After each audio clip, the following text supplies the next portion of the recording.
இந்த முருக பக்தர்களுக்கு வணக்கம். உலகெங்கும் வாழும் முருகர் சொந்தங்களுக்கு வணக்கம். 2026 என்னுடைய முதல் பயணம் வேலூர் காங்கைநல்லூர் முருகப்பெருமானை தரிசனம் பண்ணிவிட்டு கிருபானந்த வாரியார்களோட ஜீவ சமாதியில் அவர்கிட்ட ஐயாயிட்ட ஆசீர்வாதம் வாங்கிட்டு துவங்கணும் அப்படின்னு சொல்லிட்டு இந்த பயணத்துக்கு பின்னாடி ஒரு பெரிய முருகர் கருணையும் முருகரை பண்ண அற்புதமும் இருக்குது. என்னென்னா, கிருபானந்த வாரியார் ஐயா கிட்ட போய் ஆசீர்வாதம் வாங்கணும். அங்கே எனக்கு ஒரு உத்தரவு இருக்குது, அதை போய் அங்கே பெறணும். தியானத்தின் மூலயமா கண்டிப்பாக அந்த உத்தரவு கிடைக்கும்னு சொல்லி ஒரு மாதமாக நான் முயற்சி பண்ணுறேன் அந்த இடத்துக்கு போகிறதுக்கு. போன வாரம் வெள்ளிக்கிழமை எல்லா திட்டமும் திட்டமிட்டு 5 மணிக்கு வண்டியெல்லாம் வர வச்சுட்டு கிளம்பலாம் அப்படின்னு இருக்கும்போது கடைசியில் எனக்கு தியானத்தில் இன்றைக்கி போக வேண்டாம்னு சொல்லி உத்தரவு வச்சு அப்படியே நிப்பாட்டிட்டேன். எது நடந்தாலும் முருகர் அதுக்கு பின்னாடி ஒரு பெரிய காரணம் வச்சுருப்பார் அப்படின்னு நான் நம்புவேன். அதே மாதிரி இதுக்கும் ஒரு பெரிய காரணம் வச்சுருக்காரு. காரணம் காங்கைநல்லூர் முருகப்பெருமானை பார்த்துட்டு தான் கிருபானந்தர் ஐயா பார்க்கணும். ஏன்னா காங்கைநல்லூர் முருகர் அங்கே இருக்காரு எனக்கு தெரியவே தெரியாது. ஏன்னா கிருபானந்தர் ஜீவசமாதி வேலூரில் இருக்குது, காங்கைநல்லூர் பகுதியில் இருக்குது. ஆனால் நாங்கள் அங்கே ஒரு அற்புதமான முருகர் கோயில் இருக்குது. அந்த முருகரை பார்த்துட்டு தான் ஒரு ஐயாவை போய் பார்க்கணும்னு முருகரோட சித்தமும் எண்ணமும். காங்கைநல்லூர் முருகனை பார்க்கணும் உத்தரவு வந்துருச்சு. அந்த கோயிலோட மொத்த வரலாறையும் நான் தேடிட்டு இருக்கிறப்போ பெரிய ஆச்சரியம் பாருங்கள். ஜனவரி 1ஆம் தேதி நான் வடபழனி ஆண்டவர் முருகப்பெருமானை பார்த்துட்டு அங்கே தியானம் முடிச்சுட்டு வெளியே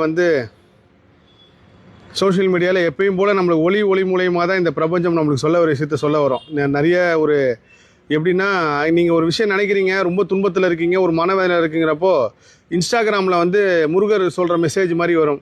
கவலைப்படாத, நான் உனக்கு நான் காத்து எல்லாத்தையும் செய்யும் அப்படின்னு சொல்லி. இது எல்லாமே எப்படின்னா ஏதோ ஒரு வகையில் தொடர்பு தான். அப்போது நான் காங்கைநல்லூர் முருகர் போகணுன்றது எனக்கு மட்டும் தான் தெரியும். உதவியாளர்களோட நான் சொல்ல இந்த மாதிரி அங்கே போகிறேன்ட்டு யாருக்குமே தெரியாது. காங்கைநல்லூர் முருகப்பெருமானை பார்க்குறோம், மொத்த ஹிஸ்ட்ரியும் எடுத்து நம்ம தேடி பேசணும் அப்படின்றப்போ இன்ஸ்டாகிராமில் எனக்கு ஒரு மெசேஜ் வருது, ஒரு வீடியோ வருது. அது என்னென்னு பார்த்தீங்கன்னா, காங்கைநல்லூர் இன்ஸ்டாகிராம் பேஜில் எனக்கு ஒரு வீடியோ அனுப்புகிறாங்க. நான் அதை ஸ்க்ரீன்ஷாட் எடுத்து வச்சுருக்கேன்.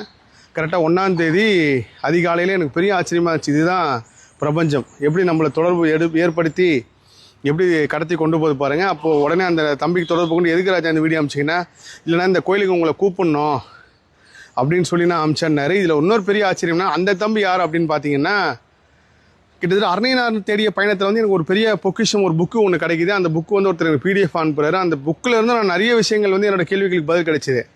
அந்த புக்கை அனுப்புனவரும் பாம்பன் சுவாமி கோயிலில் நான் திருவோடு வாங்குறப்போ என் பக்கத்தில் யாரோ ஒரு முருக பக்தர் நின்று இருந்தார். ஆனால் இது ஒரு ஃபோட்டோ மட்டும் எடுத்து கொடுங்க அப்படின்னு சொல்லி அந்த ஃபோட்டோ எடுத்தவரும் இந்த காங்கைநல்லூர் பேஜோட அட்மினோ எல்லாம் ஒரே ஆள். எனக்கு ஆச்சரியமாக இருந்துச்சு. அவர் சொன்னோன்னே நான் தானே இப்போ சொல்லும்போது கூட மெய்சில் இருக்குது. ஸோ இந்த வேலூர் காங்கைநல்லூர் முருகருக்கு பின்னாடி இவ்வளோ பெரிய சுவாரஸ்யமான ஒரு விஷயம் இருக்குது. முருகரோட அற்புதம் அதிசயம் அந்த மண்ணை நோக்கி போயிட்டுருக்கேன். அடுத்த காணொலியில் கிருபானந்த வாரியார் மூலயமா எனக்கு கிடைக்க போகிற உத்தரவும், இந்த 2026 துவக்கத்தில் ஏன் ஐயா பார்க்க வந்தேன் அப்படின்னு எல்லா விஷயத்தையும் நான் பதிவு செய்கிறேன். எல்லா புகழும் முருகனுக்கே. நன்றி.